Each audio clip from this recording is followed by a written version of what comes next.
Welcome guys. Today we are going to see how to install Python in our computer.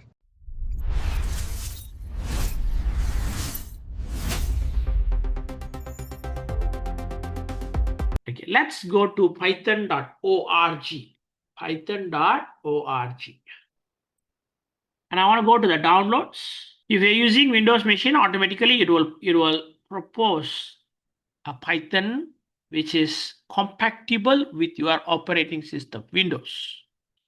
So here I actually can see Python 3.14.2. So which I actually going to download and install it. So let me click this. It's already downloaded. Now I want to double click this Python. For now, what we're going to do, okay, I don't want to use the install now option. I want to go for customize installation. But before I click that, I want to make sure I click these two check boxes. One is, it's a saying, use admin privileges during the installation process. Another one is, after installing, add the Python interpreter to the path so that we can keep our program in any folder, but you still be able to call the interpreter and run your Python program. If you did not click this option, the interpreter will not be added to your path. Then you cannot run your Python program from any folder. You actually have to copy your program into the folder where the Python interpreter is, and then you have to run run your program by calling the Python interpreter. So definitely I don't want to do that. So I'm actually select this option, which is add python.exe to path. Now I want to click the customize installation. So this is going to be our second screen. And in the second screen, so we have documentation. It's asking whether to install Python documentation on your machine. Yes, definitely, because we want to use Visual Studio Code editors. And the editors must be able to open the help, Python help. We do coding. The editors must be able to open the Python documentation. So we want the Python documentation to be installed on our machine. The next one is a PyPI. PyPI is a tool that helps us to manage the dependencies. In Python, of course, whenever you develop an application, you will not be developing everything from scratch. For example, let's say you are creating a simple point of sale system. Definitely, you will not create the barcode reader. You will not create the credit card reader. So the program requires for credit card reading, barcode reading. Definitely, you will not be developing those things from scratch. So what you will do, you will look for Python libraries. Definitely it doesn't come with the Python language. So you will go online and you will see, is there any Python, anybody has developed any Python code to read the barcode, to read the QR code. So definitely you will go online and you will search for Python library. Technically, you don't need to go and search in the internet. You just need to go to one website that is actually called PyPI repository. PyPI repository. PyPI stands for Python Package Index.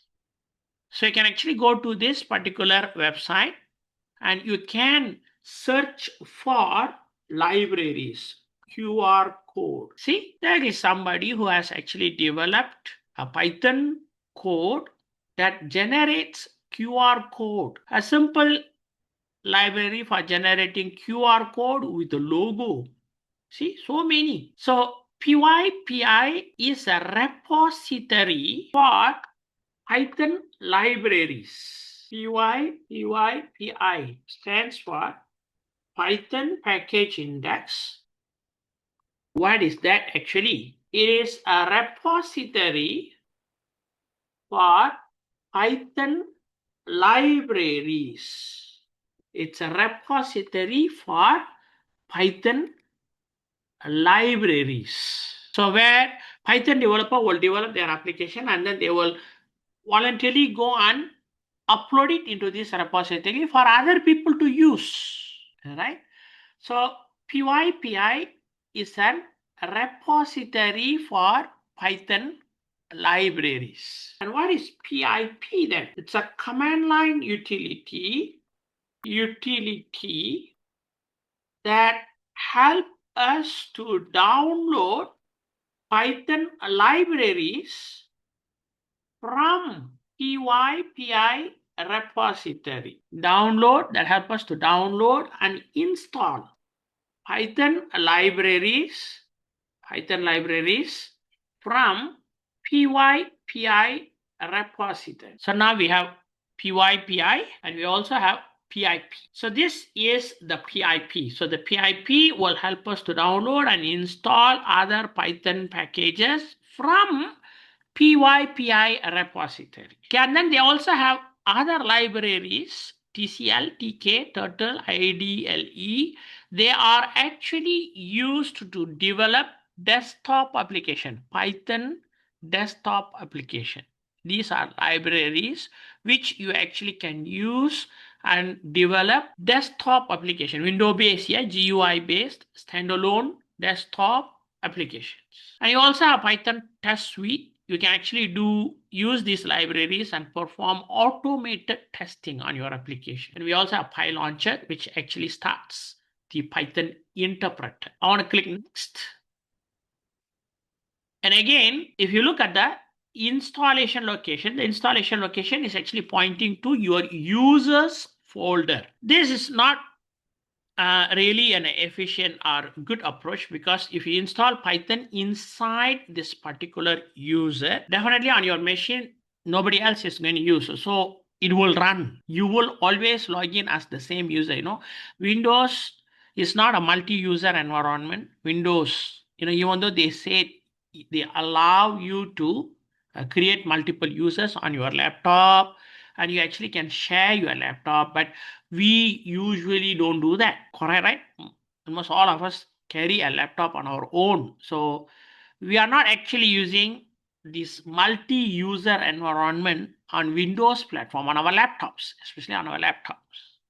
We use that on a Linux platform, on other platforms, not on a Windows platform. However, Windows do support this multi-user environment. It's not good to install languages like Python inside the users folder. Eventually, this may slow down your PC because your C drive will get bloated, and at some point, you will notice, your PC is slow.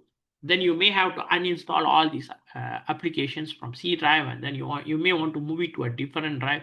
Look at my PC. I actually have C drive, E drive, where I install all the software. So definitely I don't want to install Python inside my users folder. I want to install it in my E drive. So what should I do? I have to click the first checkbox, which is actually saying nothing but, install Python for all users. So once I click that, then now you look at the location. The location is actually changed to C programming language. However, I don't want to install it under C drive. I want to install it under E drive in my machine. Yeah, in my machine. So I choose the E drive, Python 314, and then I want to click install. That's it. Now the installation process is running, and it will actually install Python on my machine. Okay, we done the Python installation. Look at it, it's done already. Okay, I want to close this. Setup is successful, so I want to close this. So we are talking about installation, yeah?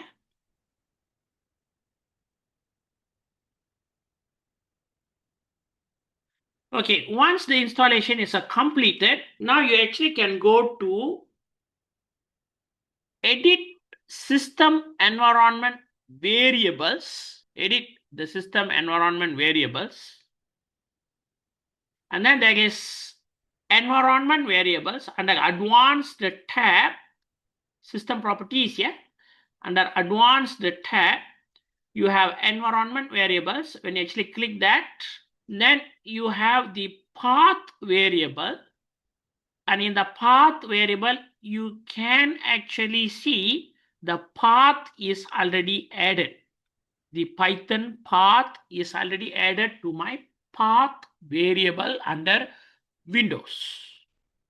So what is the benefit? Okay, now I actually can open my command prompt. So whatever folder that I am in, I don't need to go to the Python folder. I can simply type Python -- version. So now it looks into the Python folder because the Python is already attached to the path variable. So the operating system, the Windows operating system, will automatically goes into that folder, and then it will run the Python interpreter, and it finds the version and it says the version to us. So the Python, this makes the Python installation is successful. This is how clearly we can say the Python installation is successful. In the command prompt, you type Python -- version.